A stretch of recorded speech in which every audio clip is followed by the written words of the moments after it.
Next, we want to talk to David Solly Sandler about the Ochberg Orphans. I think we're just trying to get a hold of him on the line.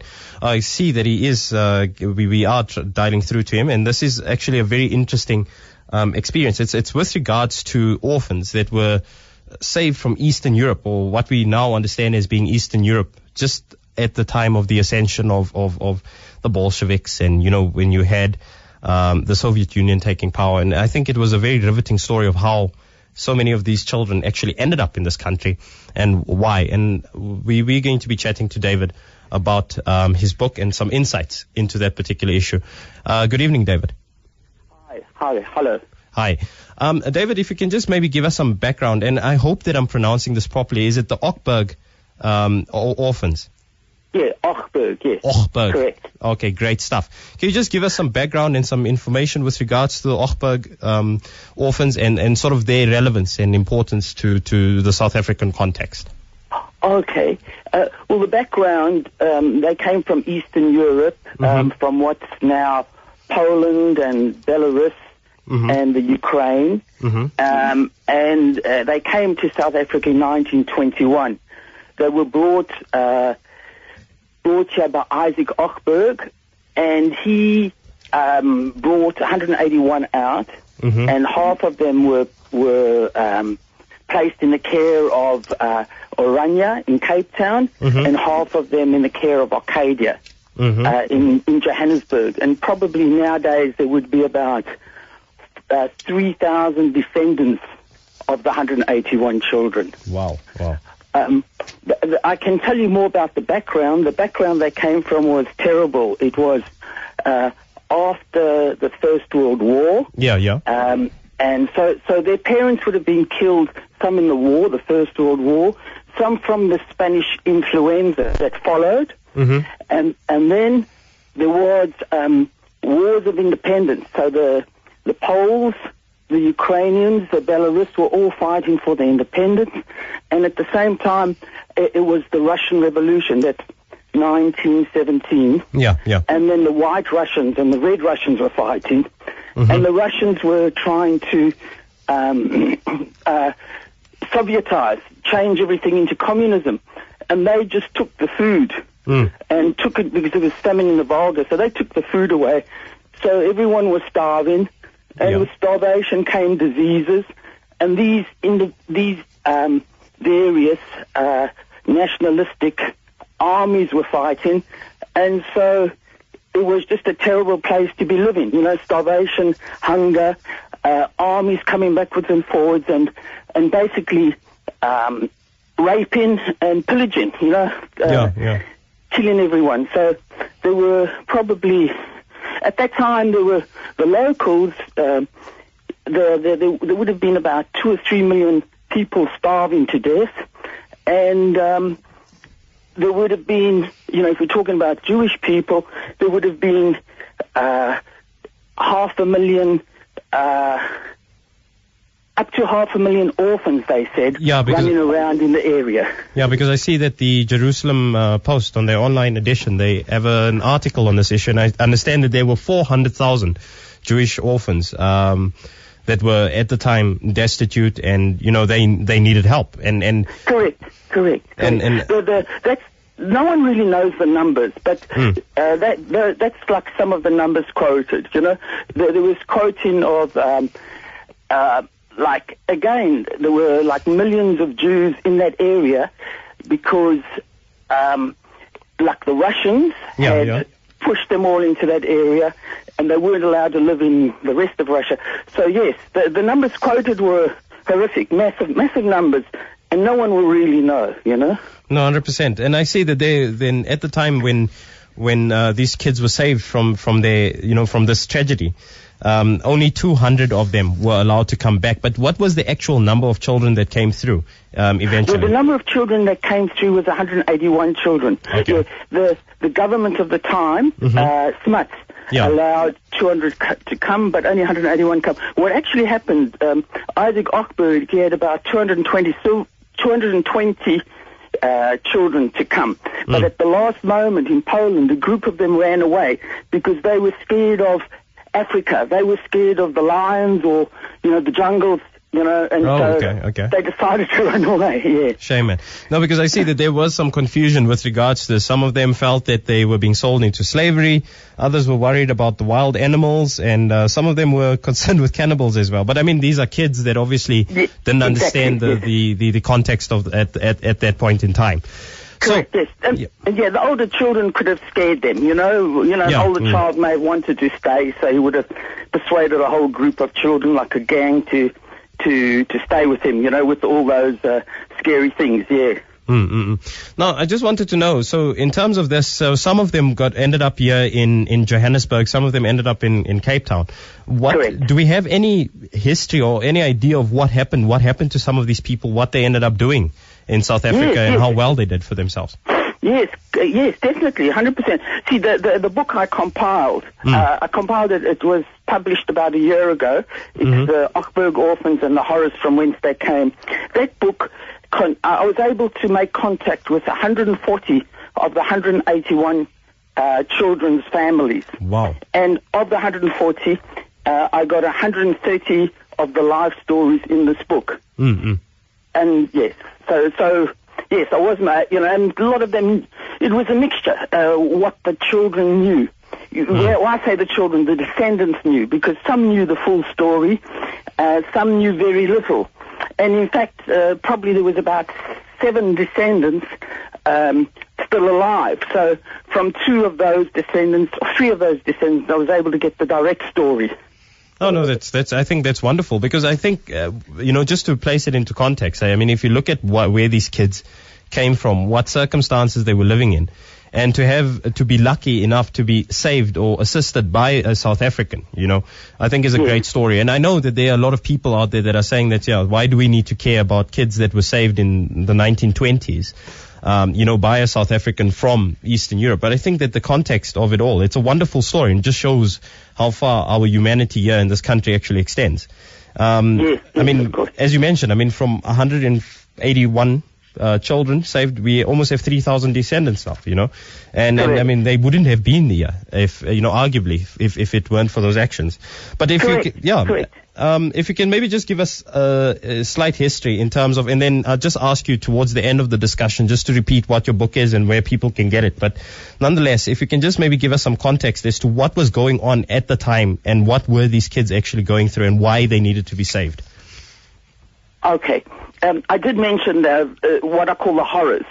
So it was after the First World War. The children were saved in 1921, but leading up to 1921, there was the First World War. And during the First World War, in the Pale of Settlement, that's where the Jews were allowed to live. The Pale of Settlement between it joins the Baltic and the Black Sea, between the Black Sea and the Baltic. That's where the Jews were allowed to live. So there was the First World War, and the Germans came into the Russian area, into that area. And the first thing the Russians did was to move many Jews into another area. They moved the Jews because they didn't want the Jews to be. They thought the Jews would help the Germans or be sympathetic to the Germans.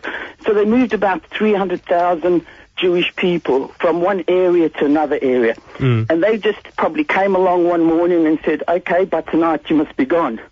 So that's 300,000 people just resettled. So these people would have had to leave everything and just move. They would be hungry and starving and nowhere to live, and it's pretty cold out there. You can't live in the cold there.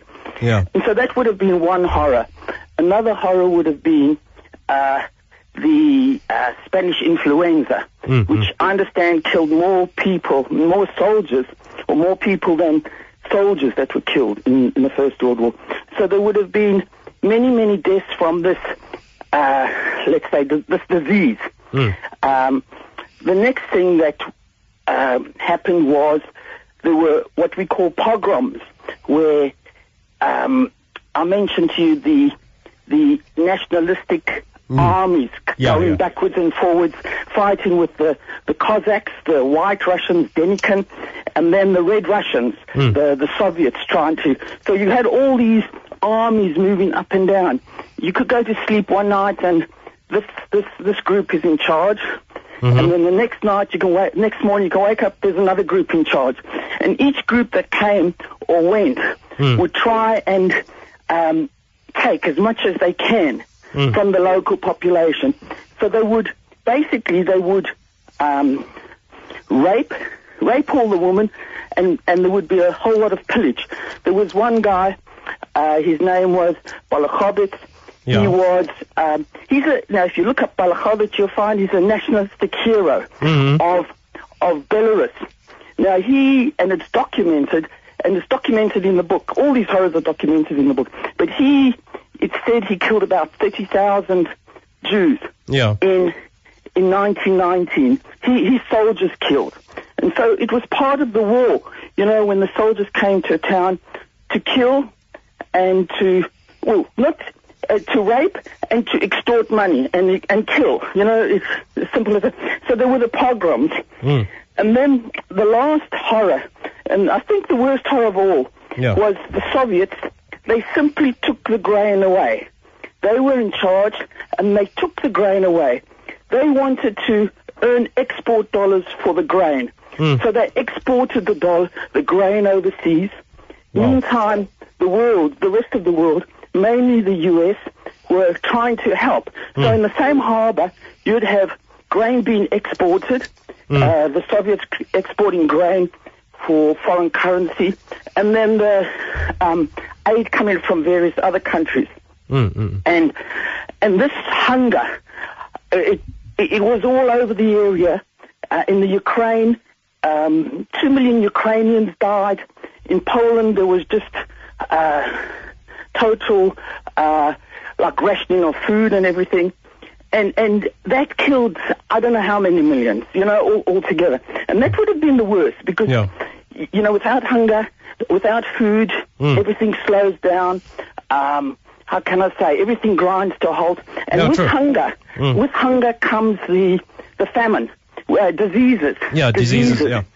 And so many succumb to famine and disease. Yeah, fair enough. If you look at what's very interesting, I've got the details of how the parents of the Ochberg orphans died.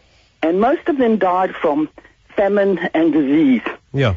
Even one or two of the women, maybe the mum or the sister died from syphilis. And that's because they were raped by the soldiers and they died, Shame.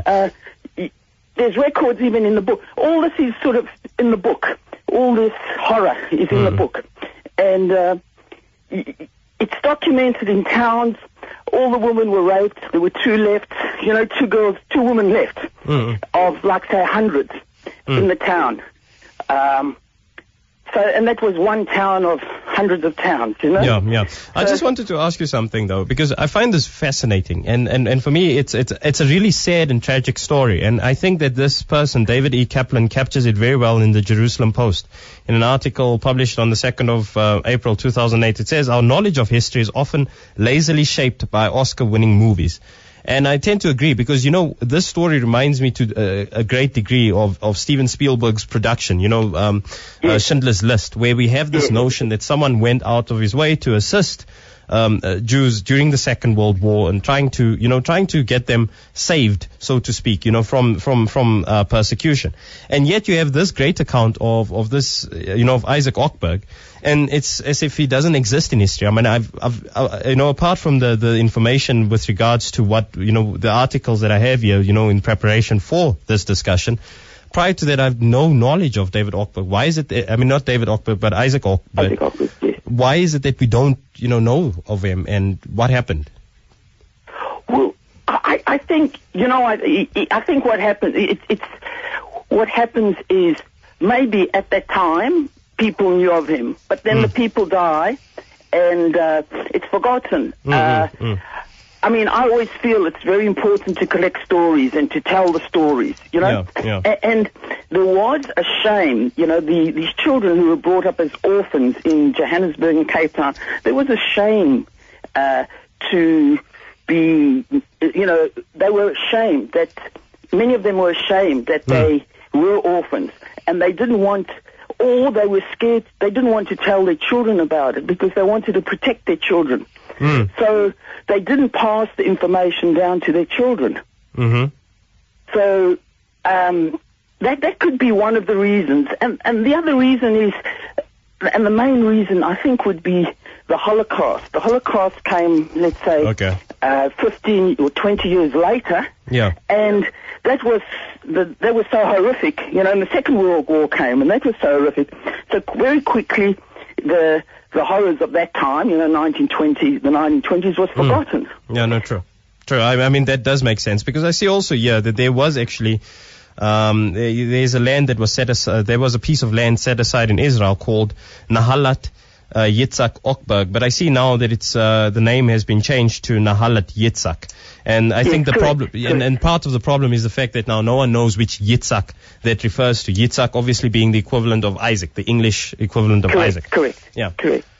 Yes. Yeah, well, what actually happened, Isaac Ochberg, he was a very, very wealthy businessman in Cape Town. And he made a very big donation to Israel. In Israel, they bought a big tract of land, and on that land, there's Kibbutz Dalia, Kibbutz Gal Ed, and there was another kibbutz which is no longer there. But what happened about a year ago, middle of July last year, the Jewish National Fund in Israel established let's say, the top of a mountain top of a hill to Isaac Ochberg and all the Ochberg Orphans. And in fact, I was at the ceremony, and there it's like a big, it's like not a camping ground, but a picnic spot where people can go today.